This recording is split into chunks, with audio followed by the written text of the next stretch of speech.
Bekas Perdana Menteri Tun Dr. Mahathir Mohamad memfailkan notis tuntutan kepada Timbalan Perdana Menteri Datuk Seri Dr. Ahmad Zahid Hamidi berhubung kenyataan berunsur fitnah membabitkan isu pegangan amanah harta UMNO.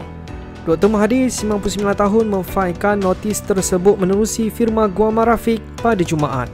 Menurut kenyataan media yang dikeluarkan Peguam Rafiq Rashid yang mewakili Dr. Mahathir, kenyataan yang dipertikaikan itu ialah berkaitan dakwaan Ahmad Zahid, 72 tahun, bahawa bekas ahli Parlimen Langkawi itu enggan melepaskan pegangan amanah terhadap harta milik UMNO. Susulan itu, Dr. Mahathir menuntut agar Ahmad Zahid membuat pengakuan bahawa kenyataan fitnah yang dituturkan pada 11 April lalu merupakan penipuan semata-mata. Selain itu, beliau menuntut sidang media terbuka diadakan di ibu pejabat parti itu dan di pejabat Timbalan Perdana Menteri bagi mengakui kenyataan tersebut adalah tidak benar dan bersifat fitnah. Katanya permohonan maaf secara bertulis juga perlu dibuat kepada Dr. Mahathir dengan aku janji tidak akan mengulangi sebarang kenyataan yang menjejaskan reputasinya. Dr. Mahathir turut memberi tempoh 7 hari kepada ahli Parlimen Bagan Datuk itu untuk mematuhi tuntutan tersebut.